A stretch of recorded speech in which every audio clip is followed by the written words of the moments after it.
Access granted.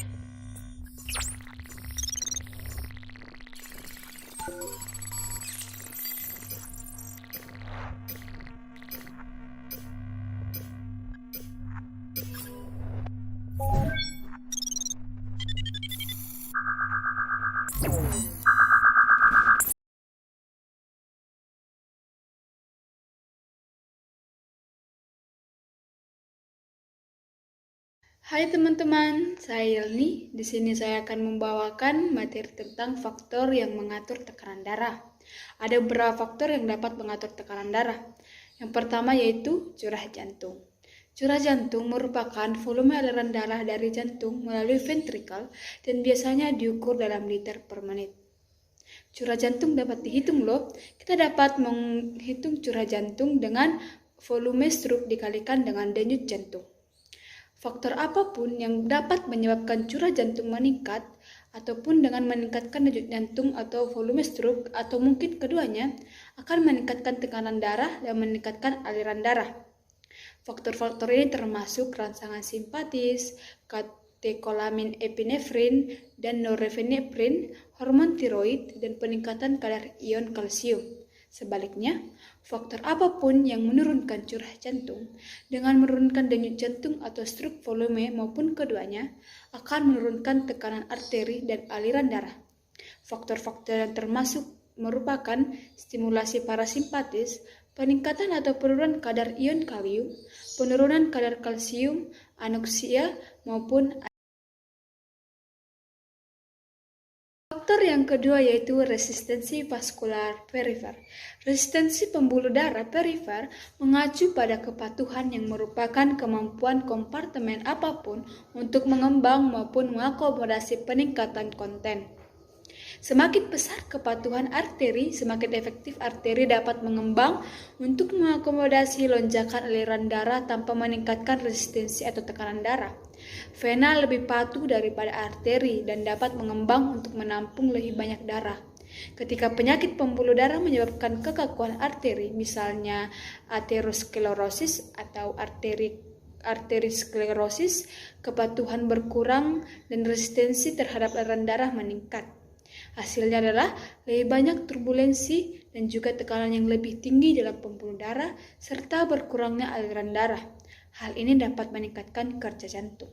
Faktor yang ketiga yaitu volume darah yang bersirkulasi.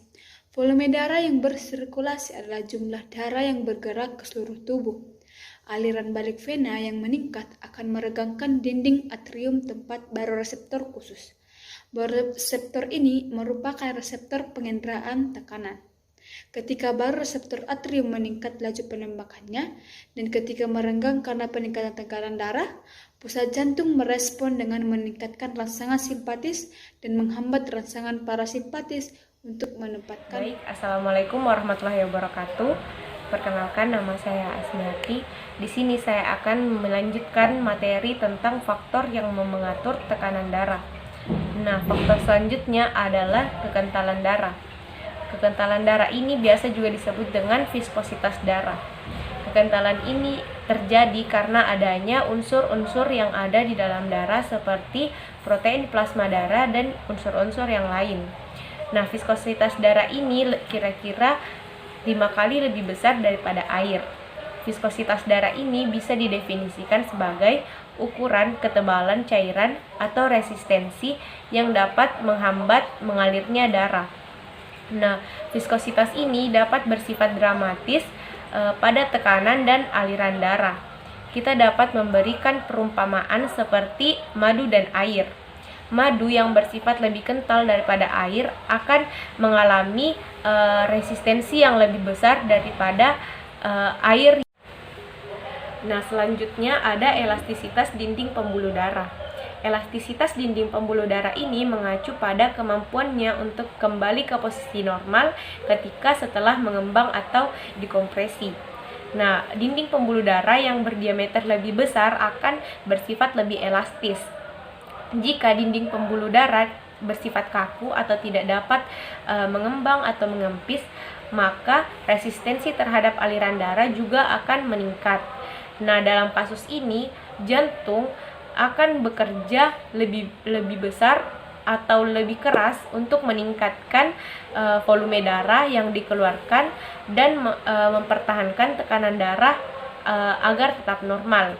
Nah, jika aliran darah lebih kuat, maka dinding pembuluh darah juga harus lebih tebal sehingga respon terhadap peningkatan tekanan darah ini tetap stabil.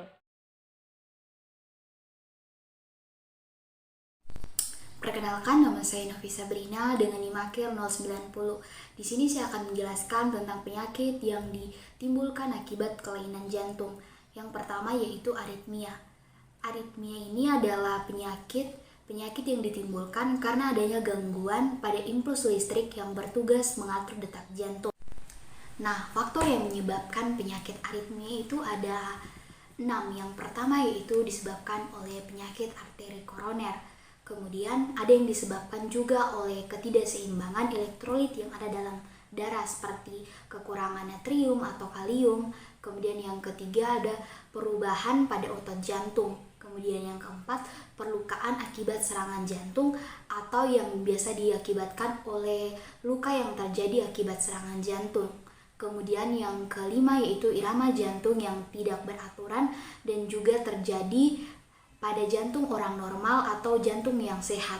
Kemudian yang keenam, ada proses penyembuhan setelah bedah jantung. Jadi aritmia ini dipacu atau dipicu oleh beberapa faktor sehingga dapat terjadi. Selanjutnya itu gejala aritmia. Secara umum gejala aritmia ini tidak muncul atau tidak dirasakan dengan jelas oleh penderitanya. Namun tidak adanya gejala bukan berarti kondisi yang dialami tidak membahayakan. Oleh karena itu, ada baiknya gejala-gejala aritmia ini tetap diperhatikan dengan lebih seksama. Nah, gejala-gejalanya yaitu seperti jantung berdebar kencang, detak jantung terasa lebih lambat, nyeri di bagian dada, sesak nafas, kemudian merasa gelisah, kelelahan, kepala terasa ringan atau pusing, kemudian berkeringat, dan hilang kesadaran atau pingsan atau hampir kardiomiopati. Kardiomiopati ini merupakan penyakit yang menyebabkan otot jantung kesulitan memompa darah ke seluruh tubuh. Otot jantung yang meregang, menebal, atau menjadi kaku dapat mempengaruhi kemampuan jantung untuk memompa darah ke seluruh tubuh, sehingga kardiomiopati dapat terjadi.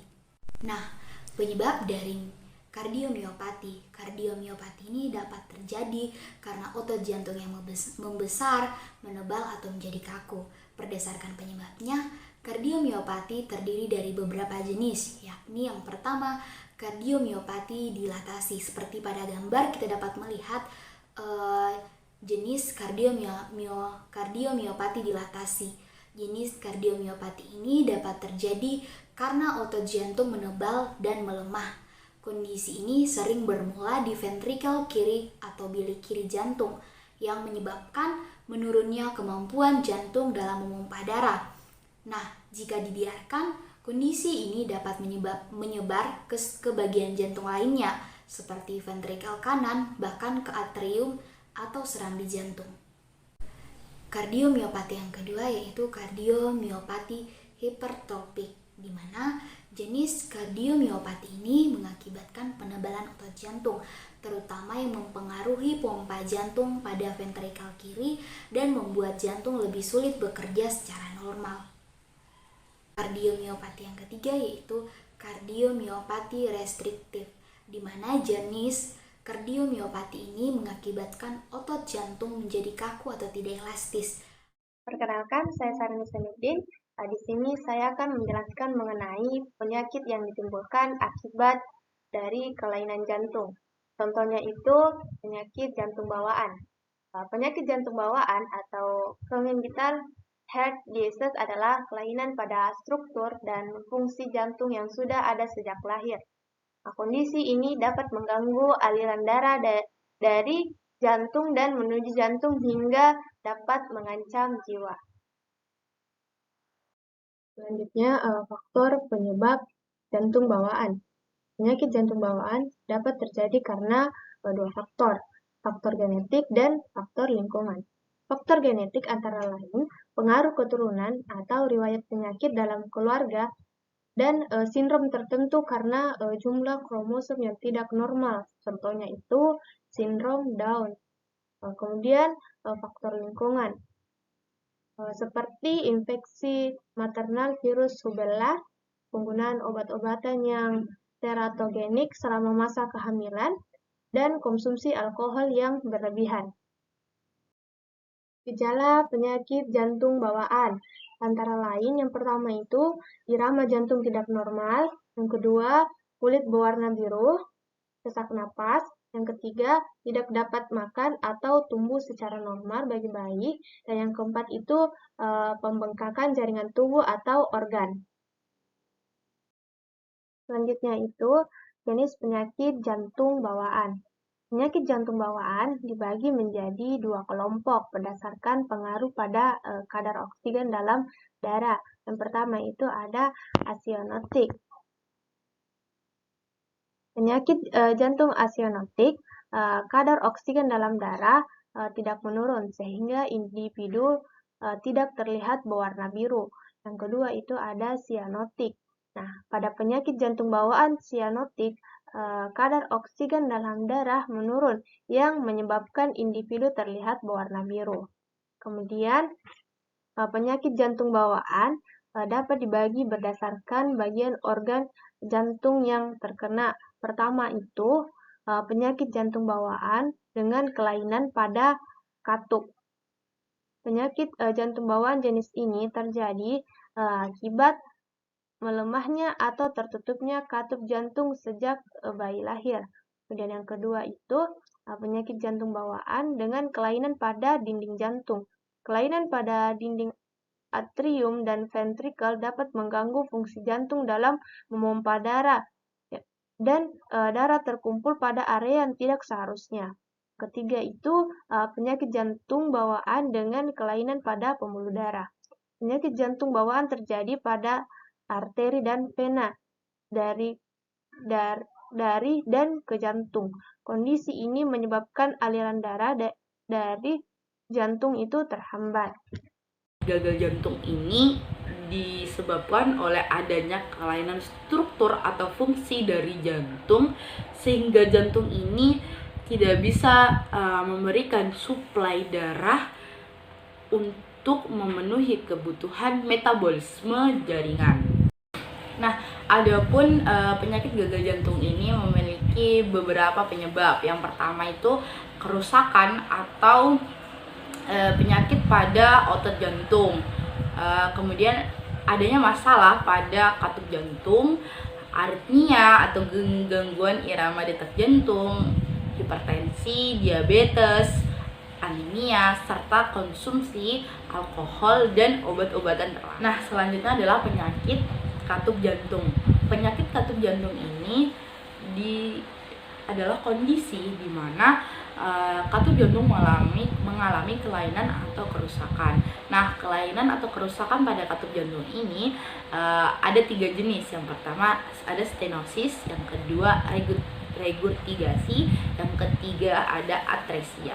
Nah, stenosis ini apa? Stenosis ini adalah keadaan di mana katup jantung tidak dapat membuka atau menutup secara sempurna sehingga darah sulit untuk masuk masuk atau keluar melalui katup jantung tersebut. Yang kedua adalah regurgitasi. Adalah keadaan di mana katup jantung tidak dapat menutup dengan baik sehingga darah akan bocor dan kembali kembali ke ruangan jantung sebelumnya. Selanjutnya, kami akan membahas mengenai penyakit apa saja yang ditimbulkan dari adanya kelainan pada pembuluh darah. Di sini saya akan menjelaskan 2 macam penyakit, yaitu aneurisma aorta dengan arteriosklerosis. Aorta merupakan arteri terbesar di dalam tubuh. Jantung akan memompa darah segar yang kaya oksigen melalui aorta untuk mengirimkan oksigen dan nutrisi ke semua organ dan jaringan. Aorta dibagi menjadi 2 bagian utama, yaitu aorta toraks dan aorta perut. Aorta toraks ini juga memiliki 4 bagian, yaitu aortic roots, accidenting aorta, aortic arch, dan descending aorta. Nah, pada dinding aorta terdiri dari 3 lapisan yang memberikan kekuatan, di mana yang pertama itu intima atau lapisan dalam, media atau lapisan tengah, dan adventitia atau lapisan luar. Media otot elastis ini akan mencegah tekanan darah dari pecahnya dinding. Nah, seiring waktu, penyakit degeneratif dapat menyebabkan lapisan media rusak, melemahkan dinding aorta. Pemompaan darah ke area yang melemah dapat menyebabkan menonjolnya keluar seperti balon. Ketika kondisi ini terjadi di dada, ini disebut dengan aneurisma aorta toraks. Aneurisma ini dapat terjadi di salah satu dari beberapa tempat, baik itu pada pangkal aorta, aorta ascendens, atau aorta descendens. Nah, sebagian besar aneurisma toraks ini tidak memiliki gejala. Namun, ketika mencapai ukuran yang lebih besar, berbagai gejala dapat muncul, tergantung pada tingkat keparahan dan lokasi gejala aneurisma. Pemompaan darah ke dinding aorta yang melemah dapat menyebabkan kondisi lain yang dapat mengancam jiwa yang disebut dengan diseksi aorta, yang mungkin terjadi atau tidak terjadi di dalam aneurisma. Yang paling umum itu diseksi aorta dimulai dengan kerusakan pada lapisan intima. Darah akan bergerak melalui celah di intima yang akan memisahkannya dari media, menyebabkan pendarahan di dalam dinding aorta. Sebagai akibat, sebuah flap yang disebut septum akan terbentuk antara saluran aorta sejati dan saluran palsu. Dari sini, darah akan menembus lapisan luar dinding aorta yang akan menyebabkan kondisi yang mengancam jiwa, atau dapat masuk kembali ke aorta melalui robekan lain di intima. Nah, seiring waktu, bekuan darah dapat terbentuk di saluran darah palsu tersebut. Terdapat arteri koroner yang jelas di jantung manusia. Pada tampilan yang diperbesar, dari salah satu arteri koroner akan terlihat 3 lapisan. 3 lapisan tersebut diantaranya yaitu tunika eksterna yang berada di bagian luar, tunika muscularis di tengah, dan lapisan tunika interna yang berada di bagian dalam. Nah, ketika kolesterol ditemukan sebagai LDL molekul dalam darah yang akan dibawa pada tingkat tinggi untuk waktu yang lama. Molekul kolesterol ini akan mengendap pada permukaan arteri. Kemudian akan bocor melalui celah sel epitel dan akan membentuk deposit di antara lapisan tunika internal dan tunika muscularis. Deposit besar ini akan menyebar ke di arteri. Plak akan membengkak di lumen dan akan membentuk benjolan, dan ini akan mengurangi aliran darah. Nah, kondisi ini disebut dengan aterosklerosis, juga dikenal sebagai pengerasan pembuluh darah. Seiring waktu, sel-sel ini dapat membelah pada suatu titik. Keadaan ini tentu akan mengakibatkan atau mengaktifkan trombosit dan memungkinkan terbentuknya benang-benang fibrin. Akibat dari terbentuknya suatu gumpalan, bekuan ini dikenal sebagai trombus dan tentu akan mencegah aliran darah di arteri. Baik, perkenalkan, nama saya Alira Vina Rauf. Saya akan menjelaskan materi dari penyakit yang ditimbulkan akibat kelainan pembuluh darah, yang dimana ada penyakit jantung koroner. Di mana penyakit jantung koroner adalah gangguan fungsi jantung yang terjadi saat arteri koroner tersumbat oleh timbunan lemak. Arteri koroner sendiri merupakan pembuluh darah yang memasok darah dan oksigen ke otot jantung agar tetap memompa darah. Jantung membutuhkan oksigen dan zat gizi lain yang dibawa oleh darah agar dapat sehat. Selanjutnya ada penyebab jantung koroner. Penyebab jantung koroner adalah adanya penumpukan sak lemak secara berlebihan di lapisan dinding nadi pembuluh koroner. Biasanya ini dipengaruhi oleh pola makan yang kurang sehat dan kecanduan rokok. Selain itu juga kondisi medis tertentu seperti hipertensi dan kolesterol tinggi juga dapat menjadi penyebab penyakit jantung koroner. Selanjutnya, faktor meningkatnya resiko penyakit jantung koroner. Yang pertama ada gaya hidup, di mana kebiasaan mengkonsumsi makanan cepat saji yang biasanya mengandung natrium yang tinggi atau makanan asing bisa meningkatkan kolesterol dalam darah dan tekanan darah. Yang kedua ada kecanduan rokok. Hal ini dikarenakan tembakau yang terdapat pada rokok terkandung berbagai zat berbahaya bagi tubuh. Yang ketiga ada diabetes. Hal ini karena diabetes mempermudah terjadinya penurunan fungsi dari pembuluh darah sehingga lemak jahat mudah untuk menempel di dinding pembuluh darah. Yang keempat ada stres. Saat seorang stres, maka nafas menjadi lebih cepat dan juga dapat mengalami nyeri dada. Yang kelima ada riwayat keluarga. Seseorang dengan riwayat keluarga penyakit jantung akan lebih tinggi berisiko mengalami penyakit jantung dibanding dengan orang lain. Dan gejala penyakit jantung koroner, yang pertama ada nyeri dada sebelah kiri, sesak nafas, irama jantung tak beraturan, keringat dingin, mual, dan muntah. Contoh penyakit selanjutnya ada penyakit arteri perifer. Penyakit arteri perifer adalah tersumbatnya aliran darah ke tungkai atau tangan akibat penyempitan pembuluh darah yang berasal dari jantung. Akibatnya, tungkai yang kekurangan pasokan darah akan terasa sakit, terutama pada saat berjalan. Selanjutnya ada penyebab arteri perifer. Penyakit arteri perifer disebabkan oleh penumpukan lemak di dinding pembuluh darah yang memasok darah ke tungkai. Timbunan lemak tersebut membuat arteri menyempit sehingga aliran darah ke tungkai tersumbat. Proses ini disebut sebagai aterosklerosis.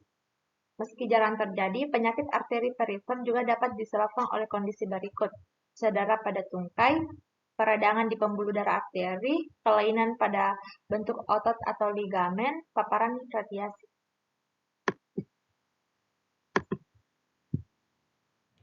Nah, selanjutnya saya akan membahas mengenai vareses dan memar, di mana dua penyakit ini merupakan penyakit yang ditimbulkan akibat terjadinya kelainan pada pembuluh darah.